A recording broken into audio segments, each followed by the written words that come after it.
Bon, je ne sais pas du tout ce que je vais dire aujourd'hui. En tout cas, je sais que je vais partager ce rêve d'enfant. Donc, je m'appelle Michael, j'ai presque 40 ans. Et il y a 8 ans, j'ai décidé de tout quitter, mon poste de responsable, pour partir réaliser ce rêve-là, qui a été de faire un tour du monde, découvrir notre monde, intérieur et extérieur, par les terres. Avec ce petit pouce, en sortant du système monétaire et en étant chez l'habitant, essentiellement. Pour réellement découvrir toutes les cultures et les traditions en profondeur. Ça a duré 7 ans, un beau cycle. Et bien sûr qu'on en retire un enseignement. Et ces enseignements-là, je les transmets au maximum. Et en plus de ça, tous les messages qui sont ici, comme je le disais tout à l'heure, de bonheur, de personnes, de belles âmes qui m'ont écrit ça sur un carnet, sur leur vision du bonheur. Donc voilà, on verra comment ça va prendre tout ça. Je pense que la durée, j'ai prévu 1h30, mais la dernière fois ça a pris 2h30. Voilà. Moi je suis libre jusqu'à qu'on ait faim. On verra, ceux qui veulent partir avant peuvent. Voilà. Ça sera super interactif. Donc c'est pas une conférence, un atelier d'échange, de partage. Chacun peut parler. Donc voilà. Ça c'est le périple. J'ai une très grande carte, je ne vais pas la sortir, je pense que ça va suffire. Qui a été fait. Donc j'étais parti en 2012 de Bordeaux avec Alexandra à l'époque. Et on s'est quitté quelques mois après, enfin un an et quelques après. Moi, mon périple, il a duré 7 ans. Donc de France pour l'Italie, pour la Grèce, je voulais quitter rapidement l'Europe, parce que c'est pas forcément ce qui m'intéressait le plus. Les pays occidentaux, c'était pas mon attirance. Et donc du coup, ça a commencé un peu avec la Turquie, donc l'Iran, le Turkménistan, l'Ouzbékistan, le Kirghizistan, tous ces stands que je ne pouvais pas passer sur une carte avant. Le Kirghizistan, le Tadjikistan, le Kazakhstan, tous ces pays-là, donc d'Asie centrale, où j'ai reçu une grande hospitalité très forte, puis le stop super facile. Et après, donc ça a été donc l'Inde, le Népal. Donc ce voyage-là, j'ai pris vraiment le temps de découvrir les pays. Je suis passé 6 mois entre l'Inde et le Népal, par exemple. 6 mois en Inde, survol quoi, seulement. La Mongolie, la Sibérie, les Ouïghours en Chine, les Tibétains, en Mongolie les Touvanes, les Kazakhs de Mongolie, après ça a été la Sibérie, le lac Baïkal, tout autour, je me suis un peu perdu dans le lac Baïkal, dans les forêts. Après ça a été le Japon et Corée du Sud, mais un peu plus rapidement, pour plus aller dans l'Asie du Sud-Est. Donc j'ai passé du temps en Birmanie, donc, et tout ça en stop. Hein. Donc j'en étais où? Oui, Birmanie, les souvenirs, Thaïlande, Laos, Vietnam, toute l'Asie du Sud-Est. Ça a été donc la Malaisie, l'Indonésie. Là je me suis un peu perdu dans les petites îles, c'est plein d'archipels. Donc je vous laisse imaginer, c'est du stop tout le temps. Donc voilà, on arrive avec que des surprises, que des imprévus. Et justement, c'est là où on ne sait pas vraiment où on va, mais on me guide pour aller dans les chemins. Et je rencontre des maîtres soufis en Indonésie, sur des îles, mais à l'écart de l'île, etc. Il faut aller chercher ces endroits-là, moi spécialement. Au bout d'un an, je cherchais des endroits où il n'y a pas d'électricité. Donc pas de médias et voilà, quelque chose d'authentique, ce qu'on recherche. Après, il y a eu la Papouasie-Nouvelle-Guinée, les îles Solomon, voilà. Et là, c'était plus du bateau stop. Pareil, je ne savais pas où la barque, le vent m'allait emporter. Donc vraiment, lâcher prise totale. Et après, une petite pause pour voir maman, papa et les amis. Je suis revenu après en Amérique latine, où ça a été le Brésil, toute l'Amazonie, mais en passant donc au Pérou, Équateur, Colombie, donc les Shuar, les tribus Kofan, Siona de Colombie, donc tout ça en stop toujours, pour arriver en Colombie, à Cuba, pour venir au Mexique et redescendre en Amérique centrale, donc Nicaragua, Guatemala, donc toujours en stop et toujours chez l'habitant jusqu'à Panama, touche-l'ordre. Voilà le plan bien. Quelles sont un peu vos attentes en 2-3 mots, s'il y a des personnes qui ont des attentes par rapport à cet échange? Inspiration. Ouais, inspiration. Être surpris. Être surpris. Juste vos attentes en fait. Si vous attendez sortir de sa zone de confort. Le lâcher prise. Le lâcher prise, ok. Donc c'est juste des sujets que je vais aborder en même temps. Du coup, ça, La curiosité. La curiosité. Moi, c'est vraiment une simple curiosité. Ok, d'accord. Sans moi, je travaille, je suis dans une carrière. Voilà, Ouais. je suis dedans. Je travaille, je sais faire que ça. Voilà. C'est pour ça que les gens qui arrivent à partir, c'est temps, sans se préoccuper de la retraite, de la cotisation. En fait. C'est ça, tu vois. Super. Voilà, parce que moi, je travaille pour avoir une retraite. En fait, voilà. Je vais essayer de ne pas trop parler. Non, mais super.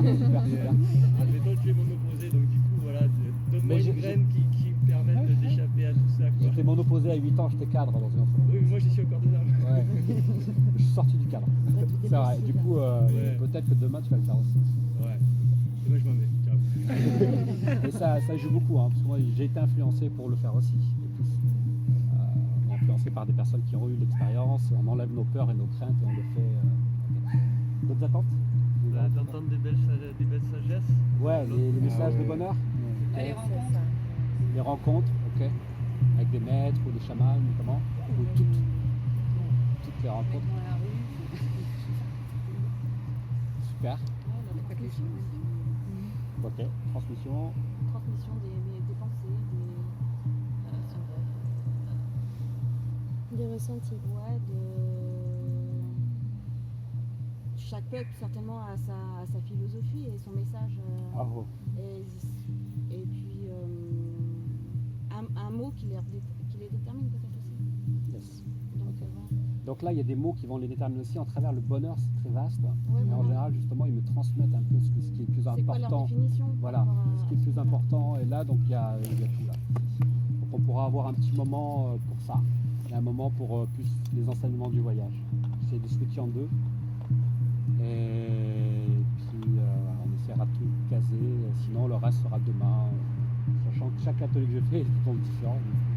D'autres attentes? Le détachement matériel Ok. aussi. Ça, ouais, c'est bien. D'autres? Être là, sans attendre, justement. Et recevoir Voilà, ouais. Ah oh, ça résonne bien ça. Ouais, c'est un des plus grands enseignements que j'ai, je pense, en fait, sur ces 7 ans de carrière, l'école de la vie, c'est d'être là, présent. Quand on voyage en stop, on n'a pas une date qui nous dit que le 12 septembre, on va avoir un billet d'avion. Et on ne sait même pas dans l'heure qui suit où on va être. C'est vraiment l'aventure continue. Au final, On ça laisse devient guider par des rassurant. guides, son intuition, on fait du stop, je pars d'ici et je vais en direction de Rennes-le-Château, mais finalement j'atterris complètement ailleurs. Et là, le stop, c'est vraiment, pour moi, c'est l'instant présent. Et la vie, elle est basée sur ça. Et le bonheur, c'est un peu, ça se résume à ça. Alors, c'est quoi l'instant présent? L'instant présent, c'est là, maintenant, ici. Et c'est pour vraiment l'apprécier, il faut vraiment se défaire du passé, des rancœurs, tous ces sentiments négatifs. Et surtout être serein pour l'avenir, parce que de toute façon l'univers est qu'on voit à nous donner ce dont on a besoin. À trop programmer, on s'occulterait le fait justement d'être là, d'être présent, et surtout d'être dans l'accueil des choses qui sont bonnes à nous. Donc là, c'est vrai que du coup, mon vécu fait que sur cette expérience où réellement j'ai été souvent dans l'instant présent, sans forcément me projeter, même s'il y avait des projets, hein, j'ai fait beaucoup de partage dans les écoles. En fait, je passais d'école en école dans mon périple pour partager ça avec des enfants en voyage. Donc, dans plein d'endroits, dans plein de villages du Tadjikistan, d'Indonésie. J'allais dans les écoles, je présentais ma carte, je voudrais partager ça, ils me disaient allez viens, demain. Et donc ça, C'était voilà, de l'instant, chaque moment, etc. Donc je ne prévoyais pas, mais il y a des choses qui se présentaient. Et il y avait une ligne conductrice, mais sans vraiment savoir où est-ce que j'allais être le mois d'après. Quand on revient en France, mon vécu maintenant, je suis beaucoup dans la projection et parce que tous les amis, tout mon entourage me le rappelle et qu'on est très dans le mental en France. Du coup, je suis toujours présent, mais c'est, je sais pas, c'est l'énergie commune peut-être, je sais pas ce que c'est, mais qui fait que je me projette un peu plus que dans mon voyage. En même temps, c'est un peu normal. Mais voilà, c'est vrai que c'est la chose la plus importante, c'est le Aquí et Ahora, on l'entend souvent, mais c'est surtout de le vivre aussi. Parce qu'en stop, on ne sait pas les 2 heures qui vont arriver, comme je disais, et on ne sait pas la personne qui va nous prendre en stop. Voilà, c'est le cadeau, la surprise. Parler de lâcher prise, ça c'est sûr que pour ça, il faut savoir lâcher prise. Quand on quitte un travail, donc il y a 8 ans ou plus de 8 ans, ça passe. J'étais responsable d'une agence, j'avais des responsabilités, j'avais vraiment une petite famille et c'est dur de me détacher de cette famille-là. Il faut savoir lâcher prise, sans penser à demain, donc à sa retraite, parce que c'est un système qui nous met bien dans le piège. Avec les retraites, les belles bagnoles, les belles voitures, les beaux terrains. Les beaux terrains, parce qu'aujourd'hui on veut vivre, il faut acheter un terrain, ça vaut 30 000 balles, 20 000 balles, 50 000 balles, donc on a un système monétaire, on ne peut pas s'en sortir. Là je suis en train de galérer moi parce que j'ai voyagé à 5 € par jour réellement. Bon, j'ai fait plein de dons dans des endroits, mais voilà, mon projet c'était de voyager à 5 € en étant seul habitant pour me détacher de ça. Et du coup, là-dessus, j'avoue, personnellement, le retour n'est pas très simple parce que beaucoup de choses sont tournées autour du profit de l'argent dans les sociétés de consommation pas capitalistes. C'est une réalité. Mais ça change, ça évolue. Il y a des choses qui évoluent. Voilà, ça bouge. Donc quand on lâche prise, c'est sûr qu'il y a plein de belles choses qui se passent. Et aujourd'hui, même à ce niveau-là, je lâche prise. Je reviens, j'essaie de me poser aujourd'hui, je me dis où est-ce que ça va être, je ne trouve pas mon lieu, etc. Lâche Mika, lâche prise, ça se présentera. J'ai confiance en l'univers parce que ça me donnera justement les beaux cadeaux, parce qu'en général, ils font que des beaux cadeaux, même derrière chaque galère. Et donc le lâcher prise, au départ, quand on démarre, c'est pas simple. J'arrive en Iran, pays inconnu, on me dit des choses, ça fait chaud peut-être. Puis j'apprends que c'est l'hospitalité la plus forte au monde. Il y a des gens qui sont partis en Iran, par exemple, l'hospitalité où tu es obligé de refuser 10 invitations par jour. Ah oui, d'accord. Ouais. C'est dans les endroits reculés où ils n'ont jamais vu un blanc, un western. C'est des invitations, mais avec ton sac à dos, tu en refuses 10 par jour. Il y a des pays où tu vas demander à 10 personnes de l'aide pour pouvoir dormir chez l'habitant. Là-bas, c'est une hospitalité très forte. Donc le lâcher prise est important. C'est en fait, je pense, en enlevant toutes ces peurs et ces craintes qu'on a, qui nous empêchent de faire plein de belles choses, comme un rêve d'enfant, on y arrive. De lâcher prise. J'entendais parler du matériel. C'est sûr que se détacher du matériel, en partant en sac à dos, on apprend parce que pendant des années, on vit avec 10 kilos. Bon, je sais qu'il y en a plein qui ont du baroudé en sac à dos. On devient minimaliste.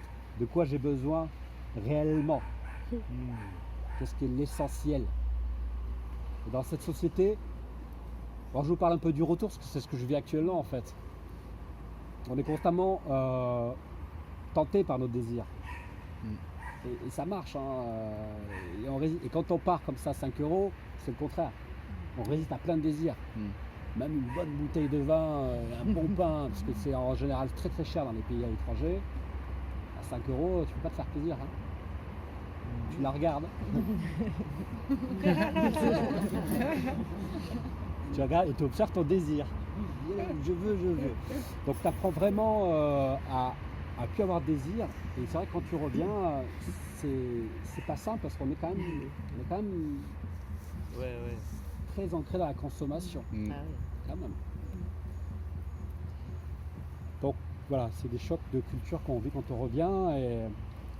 ce message qui me dit vivre simplement pour que d'autres puissent simplement vivre. Et c'est vrai que j'ai eu un peu du mal au retour, donc les claques qu'on prend, à accepter, moi compris, les bourgeois en fait, riches, parce que nous sommes des gros riches sur cette planète.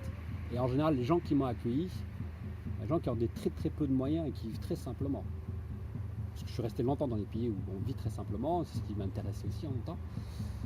Et du coup, j'ai reçu énormément beaucoup de ces personnes-là. Et quand on revient, voilà, on voit tout ce confort-là et on a du mal à s'en sortir de ce confort parce qu'on y prend goût. Sortir de sa zone de confort, c'est une des plus belles choses. Il faut se lâcher dans la vie, faire ce qu'on a envie de faire. C'est pas simple, hein. Sortir de sa zone de confort, c'est pas simple. Hein. Moi, je me suis réhabitué à un camion, là. C'est un confort pour moi. Là, je suis bien dans mon camion. Hein. Repartir en route, je pourrais le faire. Mais on s'habitue. Et quand j'aurai ma petite yourte et mon petit terrain, voilà, mon petite zone de confort, je vais m'y habituer. La zone de confort elle est plus mentale, je trouve. On y trouve des belles choses en fait quand on sort de cette zone. À tous les niveaux. Il faut savoir prendre des risques dans la vie. Voilà ce qui sort. Après, on parlait de carrière, de projection du futur, en de fait, retraite. L'idéologie d'une retraite me sécurise. Voilà, si on me dit si en fait de pas cotiser, de passer un mois sans cotiser ou 6 mois sans cotiser, c'est pour moi c'est psychologiquement ça serait vraiment je suis pas prêt quoi. Voilà. Oui, j'aime mon confort, je n'ai peu, mais j'ai quand même, je fais de la musique, j'ai quantité de matériel, des trucs qui ne servent à rien quoi. Donc ça fait quelques années que je réduis le matériel de musique et on se rend compte que finalement une guitare ça suffit quoi. Voilà. Non, enfin oui, je sais pas, oui j'aurais plein de choses à exprimer par rapport à ce modèle que l'on m'a enseigné et que du coup je perpétue cette tradition finalement que je n'aime pas. Mais pour moi c'est de ne pas avoir de. Voilà, la retraite pour moi ça me sécurise. Voilà. 5 semaines de congés payés, voilà, je suis dans le moule. Voilà, donc sortir de ce moule, c'est pas simple. C'est sûr que c'est pas. Moi aussi, j'avais toutes mes barrières avant de sortir de ce moule-là, on y est tous. Hein. Dans un moule. Après, le sortir complètement, chose qui a été faite avec ce voyage-là, se remettre dans le moule, c'est impossible. Et le moule est tellement bien fait qu'on s'en rend même pas compte en fait, quand on y est. De sortir ces systèmes-là complètement, on devient un peu plus anarchiste, marginal. Et puis voilà, parce que ce système de sécurité, de retraite, c'est bien fait quoi. Hein, tu trimes pendant 40 ans et voilà. C'est basé sur la peur et la crainte de ne pas avoir à manger. Et alors que le besoin primaire en fait c'est d'être un peu au chaud, en sécurité. Sur le matériel, c'était marrant parce qu'au début j'avais mon sac à dos avec les meilleures pompes qui existent, la petite veste high-tech, tu vois, machin. Et au bout de quelques années, j'ai compris une petite claquette, une tongue, un petit sac où il y a 5-6 kg d'objets ou 7 kg, ça me suffit. Donc, j'ai réussi avec le temps à me détacher vraiment du matériel, qui est vraiment illusoire. Il y a un détachement matériel nous éveille quand même beaucoup. Matériel. Si je peux poser une question. Vas-y. Parce que là je suis lancé, je vais arrêter après, je parle trop. Ouais. Donc il y a eu cette envie de faire un voyage, donc tu travaillais, donc tu as pu mettre de côté pour avoir tes 5 € par jour pendant plusieurs années, ça Ouais. j'imagine. Yes. Voilà, donc il y a eu la préparation du voyage, il y a eu la réalisation du voyage, Ouais. d'accord.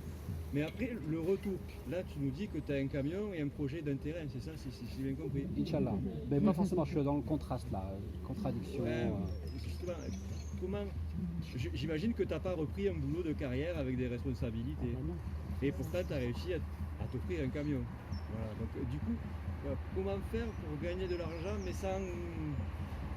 J'ai appris à vivre simplement déjà. Ouais. Chose que j'avais pas avant. Oui. Déjà. Parce que je réponds juste à la question, je t'ai coupé peut-être. Non, vas-y. Donc j'ai vu le vivre simplement ce que c'était. Même si voilà, quand on voyage 3 mois, qu'on voit ce que c'est vivre simplement, on n'a pas assez le temps d'être ancré parce que ça choque. Machin. Et là, en étant chez l'habitant dans le pays en général pas très matériellement, mais humainement très, on apprend à être minimaliste. Donc c'est pour ça que quand je reviens, j'ai du mal là en ce moment à me dire voilà, je suis dans un pays très riche, parce qu'on est l'une des plus grandes du monde. Et du coup, basé sur le confort, l'insécurité, la peur, les craintes, tout ça. Et ça fonctionne. Donc, je ne me soucie pas de l'avenir, moi, aujourd'hui. J'ai à boire et à manger, ça me suffit. Il y a un petit truc qui me couvre où j'ai payé 1000 balles. Tu vois, je suis bien. Ça me suffit.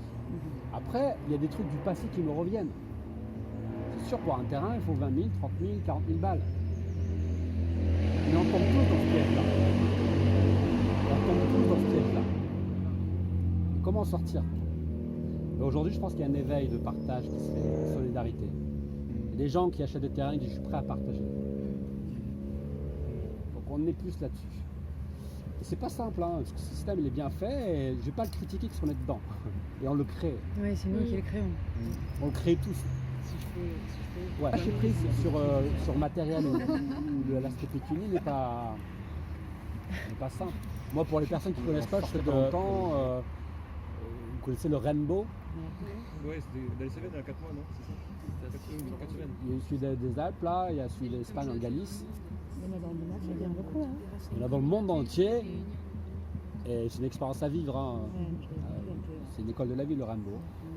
Je vous conseille vraiment de le vivre. Ah oui, vas-y. Du coup, on était où Mais c'est un enseignement pour sortir de la société, justement, de faire un jour dans votre vie un rainbow. Je pense que si j'ai quelque chose à ajouter, c'est vraiment, ça peut vous aider à c'est bon, qu'on n'a pas besoin de matériel, cet argent, etc. Et qu'on est déjà une famille et on se fait accueillir dans ces endroits spectaculaires où on est vraiment tous. En fait, on n'est pas tout seul. Cette notion d'apprendre à recevoir aussi ce que les gens te proposent, je pense, hein, l'hospitalité, enfin, je pense que ouais, en voyage, tu apprends vraiment à accepter en fait de recevoir, voilà, sans la gêne. Ça, c'est vraiment pas simple d'apprendre dans notre culture hein, de recevoir et de demander. Et de demander. D'oser demander. On n'ose pas demander. Bon, regardez tout à l'heure, j'ai osé demander. Tu viens? Oui. Tu viens? Oui. Ça s'est passé comme ça. Je voulais pas être seul là. Tu filmais sur l'arbre.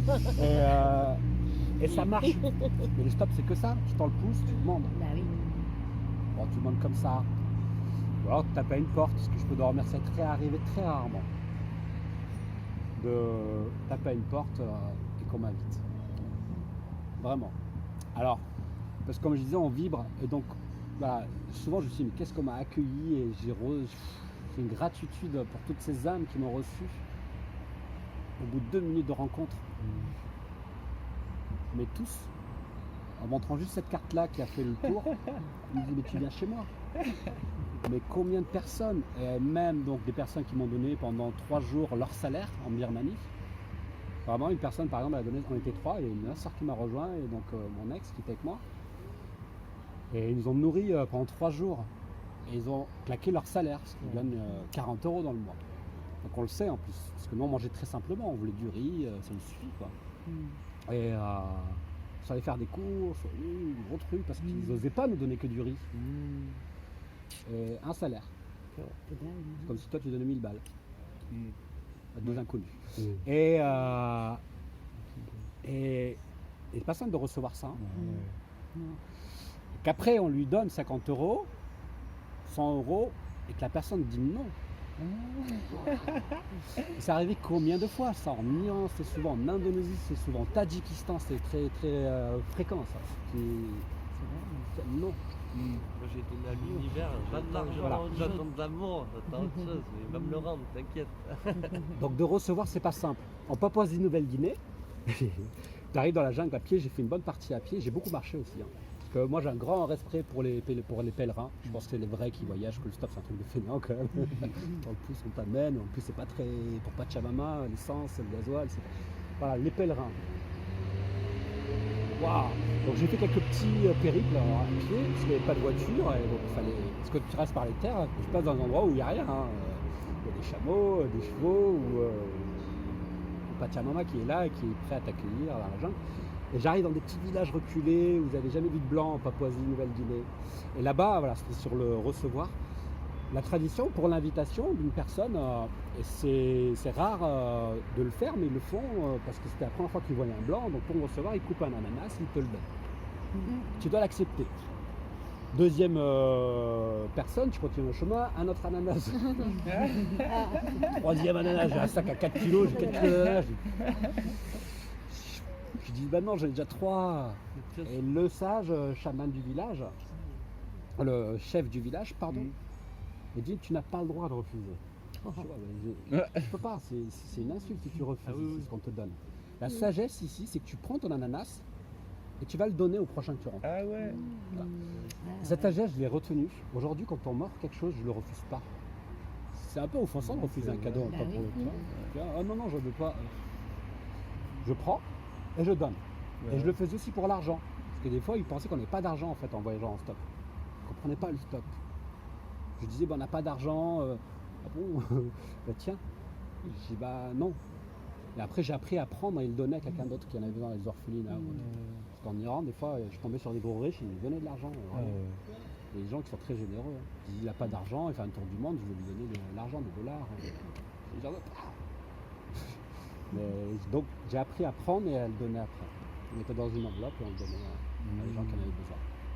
Ça, c'est un geste, recevoir, donner. En général, on donne, on reçoit, sous tout type de forme. Énergétiquement aussi. Tout ce que tu donnes de ta vie, un jour ou l'autre, tu le recevras. Il y a un petit boomerang que tu l'envoies, tu le reçois. Tu fais mal à quelqu'un, tu le recevras. Tu trompes quelqu'un, tu le recevras. C'est une réalité. Hein. Je suis, nous sommes, on donne ce qu'on reçoit et tout est impermanent. Sauf les 3 règles. La générosité. Ceux qui sont les plus heureux, j'ai ressenti que c'était les gens les plus généreux. Ceux qui ont donné le plus, j'ai ressenti que c'était ceux qui avaient le moins. Alors est-ce que c'est les riches qui deviennent radins ou les radins qui deviennent riches, je ne sais pas. Mais donner, en fait, c'est vraiment une belle générosité. Et ouais, de l'amour, du matériel, mais un sourire. Le sourire, ça fait du bien. Et c'est de ces rencontres-là où on reçoit plein de sourires, on est rempli d'amour.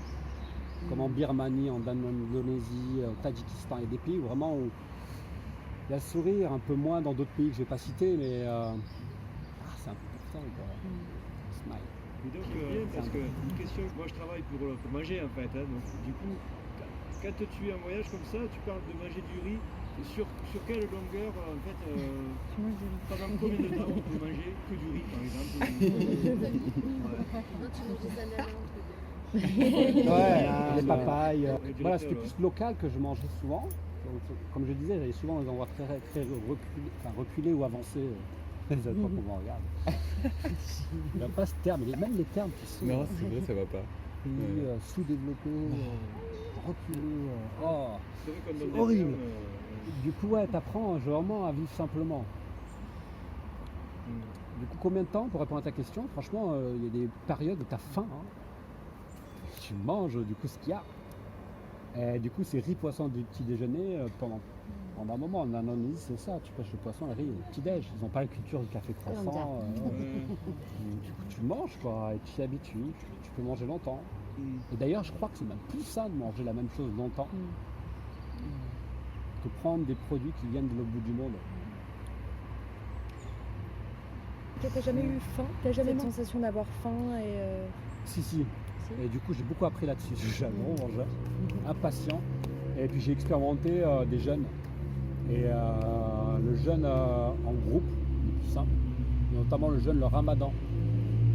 Je ne sais pas si vous avez déjà été dans un pays musulman pour un ramadan. Ouais, c'est constamment. Le ramadan, mais le soir ça se gave. Moi je dis mais fais-le, après tu verras. Parce qu'en fait, il y a ce côté échange. C'est comme si nous tous ensemble là, on jeûnait. Et qu'à coucher du soleil à 7h33, et demain ça sera à 7h35, on se retrouve, t'attends ce moment-là, on va aller méditer ensemble, prier d'abord, avant de manger. D'abord méditation, connexion, à Jean, hein, donc là c'est quand même plus d'éveil, hein, on va dire. Ouais, c'est autre chose. Quand c'est 200 millions de personnes qui jeûnent en même temps, comme en Indonésie où j'étais, c'est encore plus vibration. Et qu'ensemble on mangeait. Franchement tu manges. Il y a ce côté un peu convivialité que tu retrouves. Et les valeurs de ces jeunes-là et de manger ensemble, c'est que ça réunit en fait les personnes à même temps, à même heure. C'était du lever au coucher du soleil, de réunir les familles. Donc c'est sûr que du coup, tu remanges en fait. Tu vois, ce côté un peu convivial. Alors qu'à la base, c'est un tiers d'espace. En fait, c'est vraiment pas se blinder le ventre. Donc ouais, jeûner m'a appris à avoir patience et il y a eu plein d'endroits où j'ai eu faim, mais vu que j'avais eu ces expériences de jeûner, voilà. On sait que c'est une des meilleures médecines, jeûner aujourd'hui, c'est prouvé. Parce qu'on se gave de plein de conneries. Pas comme il faut. Moi personnellement, j'ai perdu énormément de poids il y a plus d'1 an maintenant. Ouais. J'arrive pas à reprendre et j'essaye de manger un peu de tout et tout. Moi, je me dis, voyager comme ça et tout, mais on ne resterait plus rien de moi quoi. Ouais. Mais ouais, non, mais c'est clair, je me pose la question, savoir comment rester en bonne santé, ni gros ni maigre, en mangeant Moi, on très se nourrit, bien, je pense que vraiment, la nourriture effectivement physique, mais on se nourrit tellement d'autres choses. Oui, voilà. c'est Tu ça, vois, ouais. que en fait dans le contexte, là je te dis ça, manger du riz du poisson, là je le ferai pas. Si peut-être, mais bon. Mais dans le contexte, tu reçois tellement, tu es chez l'habitant, tu reçois plein d'amour. La nourriture c'est secondaire en fait, tu vois. On se nourrit tellement de choses de l'extérieur, je trouve que c'est autre chose qu'on doit nourrir. La qualité des aliments aussi. Ouais, si. Il n'y a plus grand chose, je crois, Ouais, ça, je peux plus mettre les pieds dans un supermarché aujourd'hui, c'est horrible. Et voilà, c'est manger sain. C'est simple, c'est aussi retrouver le goût des aliments, ne pas avoir à tout mélanger, toujours trop plein d'épices, trop de histoires. Ah, juste un légume. Ah, ouais, ça sent ça. Là, même du riz, parfois quand on a faim, juste du riz blanc. Ah, il est trop nourrissant ce riz. On n'a pas l'habitude ici. Il faut toujours qu'il y ait une sauce, il faut toujours qu'il y ait quelque chose. Enfin, voilà, c'est revenir à quelque chose de simple. Et comment manger une simplicité, c'est compliqué.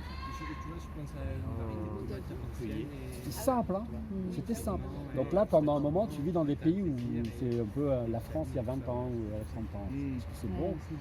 Et on se fait piéger dans la diversité de nourriture, vraiment, avec des produits qu'on prend de la bout de la planète. Je suis désolé, moi je suis quelqu'un de très cash et franc.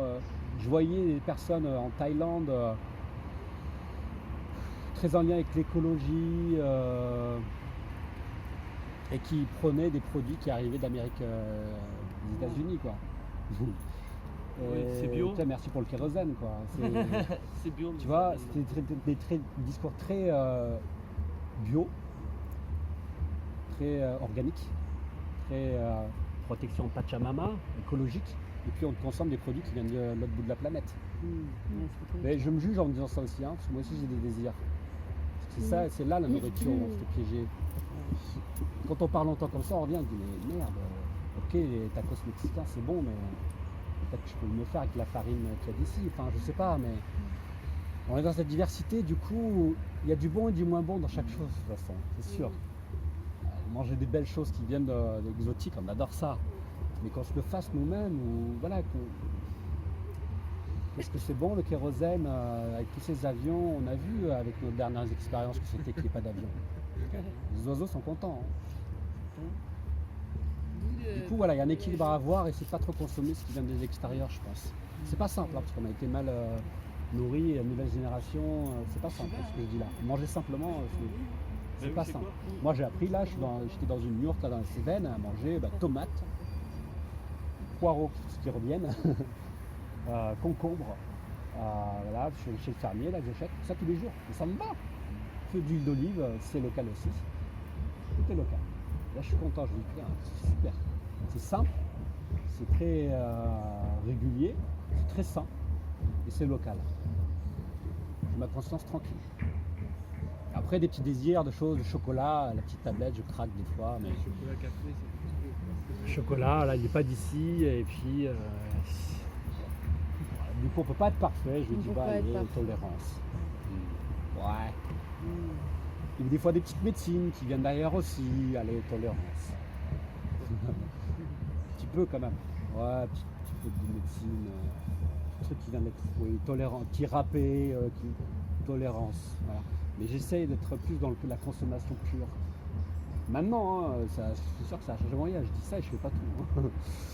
J'essaye de faire au mieux. Là, je parle beaucoup. Hein. Ça va, je ne vous suis pas. Il y a quoi dans ton sac? Alors, c'est du bonheur. Moi, c'est la santé qui me préoccupe toujours parce que je suis quelqu'un qui a toujours été malade. Donc, du coup, je me dis, si je partais, j'aurais eu peur de tomber malade. Et qu'est-ce qui se passe? J'étais malade, ouais, j'ai fait encore une fois. Je pense que même là, c'est lié aux peurs et aux craintes. qu'on nous a inculqué.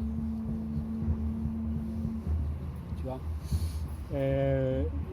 Du coup, on peut créer aussi des choses en fait par rapport à ce qu'on vibre. Regardez la connerie de Covid, c'est exactement ça. On crée des peurs et puis ça marche. Donc le santé, c'est à peu près pareil pour moi. Mais l'amour est la plus grande des médecines. Et du coup, c'est pas trop de préoccupé de ça. Bon, mon ex a été infirmière, donc elle avait un peu géré tous les vaccins, les trucs. Je regrette aujourd'hui d'avoir pris tous ces vaccins. Là, je suis allé au service militaire, voilà, qui était moins cher. Et j'étais inconscient encore, tu vois. Et du coup, des vaccins par rapport à tel pays, machin, je l'ai fait. Je le regrette. Il n'y avait pas de choix aussi. Non, mais on m'avait dit que certains pays demandaient des visas, mais c'est une connerie, on n'a jamais demandé de visa, de vaccin. Ouais. Et du coup, ça va quoi. Ça va en faisant attention. Voilà, j'ai eu quelques petites maladies, mais du coup j'ai eu encore plus d'anticorps. Je pense que vraiment c'est le corps, il est tellement bien fait que les anticorps qui se créent. Voilà, je crois que je suis rodé aujourd'hui avec quelques petites galères que j'ai eues. Par maladie locale, mais toi tu... Il s'adapte en fonction de la zone où on est.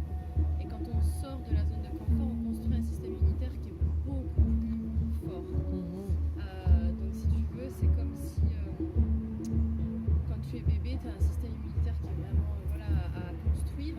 Et plus tu vas être dans la nature, être en contact avec des animaux, avec des gens, plus tu te bâtis. Mais nous, vu qu'on est préservé, on est dans des hôpitaux, après ils nous mettent dans des boîtes, et bien du coup le système immunitaire est très bas, très léger. En plus on respire pas assez fort pour le créer. Quand tu sors à l'extérieur, que tu voyages beaucoup, tu es amené à rencontrer des gens du monde, des systèmes immunitaires du monde. Du coup tu recrées ce système immunitaire très fort en toi et tu permets à ces maladies d'être exposées différemment avec le temps. Tu guéris finalement en voyageant et aussi en ouvrant ton cœur comme il explique, parce que c'est ça aussi ce voyage, c'est un voyage intérieur. Ouais. Tu fais que ouvrir et le cœur qu'est-ce qu'il fait? Il soigne tout. Il soigne tout ton corps, toutes tes cellules en fait, elles se régénèrent très très vite. Donc c'est sortir de plein de boîtes, c'est plein de boîtes dans lesquelles on nous met, du système primitif, sécurité, manger, les besoins primitifs, primaires. Donc si on sort de ça, on va construire quelque chose d'autre. C'est toujours le fameux moule confortable. Ouais, puis chaque pays a son système de médecine qui n'est pas du tout moins développé. Donc malheureusement, ils vont là où on veut leur aller. Donc c'est tous des codes à casser. Quand je dis les gens, je C'est tous des codes à casser, c'est des programmes. Les programmés, ce sont des programmes internes, c'est comme un ordinateur si tu veux. Il faut enlever les programmes, il faut les nettoyer au fur et à mesure. Donc tu rencontres des gens, tu crées ton système immunitaire et tu manges différemment. Donc tu as beaucoup plus d'énergie nouvelle dans ton corps qui va se régénérer très très vite. Un corps, une peau, c'est tous les 7 jours. Voilà. Tu sors de tous ces systèmes. Et comme il l'explique, c'est pas facile au début parce que ton corps va changer. Je pense que tu changes au fil du temps. Tu es un peu plus costaud, un peu plus maigre. Il s'adapte en fait. Caméléon. Le corps est fait pour voyager à des températures moins 40. On peut aller moins 40, on peut aller à 45. Tu vois. Donc c'est un caméléon quoi. Et ça, faut lui faire confiance. Je pense que c'est se connecter avec le corps et se dire de toute façon, j'ai que ça en fait en réalité. Donc se connecter avec le corps et vraiment faire confiance à ton corps qui va se soigner et qui est en train de se soigner là tout de suite. D'être ici aussi. Tous ensemble, je pense qu'on se soigne mutuellement.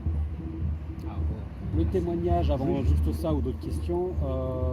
Ouais. S'il te plaît, Hermana. Ce qu'on a fait, là, c'est la graine qu'on a toulousain, qu'on a semé qui nous revient, etc. Donc, tout est bien fait, tout est parfait. Voilà, tout ce que vous avez vécu, et comme il le dit, c'est une bénédiction, même si le mot est fort certaines fois, quand on est dans la maladie, il faut le vivre dans la joie. Tout est parfait. C'est mon mantra actuel d'ailleurs. Tout est parfait. Tout est parfait, tout est juste. Tout est parfait. Après, je sais pas où il se place mon libre arbitre là-dessus, mais tout est parfait.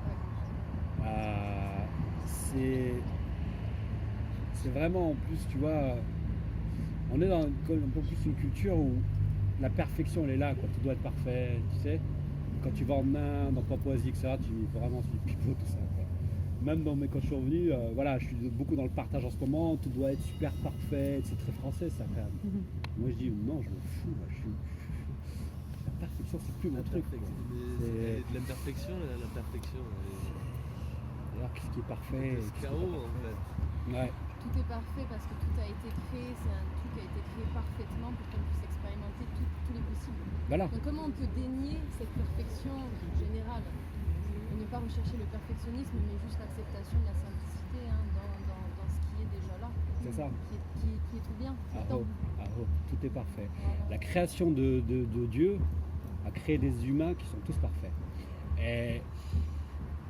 Et c'est de voir vraiment en fait dans le cœur ce qu'a cette personne-là. J'ai une personne, un ami qui est en relation depuis 15 ans, c'est beau 15 ans aujourd'hui, hein, ça fait plus rare, et qui est dans la séparation. Je dis mais personne n'est parfait. Personne n'est parfait. Si tu cherches l'homme idéal ou la femme idéale. Donc accepte, c'est de ce côté un peu parfait. Tout est parfait. Le fait qu'on soit là, on sent que c'est parfait. Ouais. Moi je vais devoir vous laisser. Tu pourrais en parler de 7 ans pendant 7 ans. Ça, en 2 heures, ouais, les enseignements, c'est très restreint. Parce qu'on apprend tous les jours en même temps. Tout le monde apprend tous les jours. Et c'est vrai que c'est une école de la vie, le voyage. Je le sens en fait à travers. Au revoir, merci. Ouais. Et bonjour à la fille qui voyage. Hein? Justine. Ça me parle. Ah, mais c'est celle que j'ai vue. Mon petit bout, ouais. Oui, avec toi. Mais ça, j'avais un doute, je t'ai pas reconnu. Ok. Cool. Faut venir au Rainbow avec elle. Ouais. Je lui ai dit, faut pas m'emmener la maman. Ouais. Cool. Bah, on y va alors. Ok, ça marche. J'adore. Ouais, du coup, merci pour ce témoignage. On sent les enseignements en fait d'une école de la vie pour moi. Alors le voyage, c'est un voyage. Le voyage en stop, c'est autre chose. On y met une image, mais c'est une des meilleures écoles. Voyager en stop, c'est waouh. C'est la spontanéité, c'est la liberté, c'est les rencontres, c'est la simplicité, c'est le sortir de sa zone de confort, c'est que de l'amour que tu reçois, c'est avoir confiance en l'humain, c'est tout ça. Le stop. C'est vrai que j'aime ça quand même. Hein.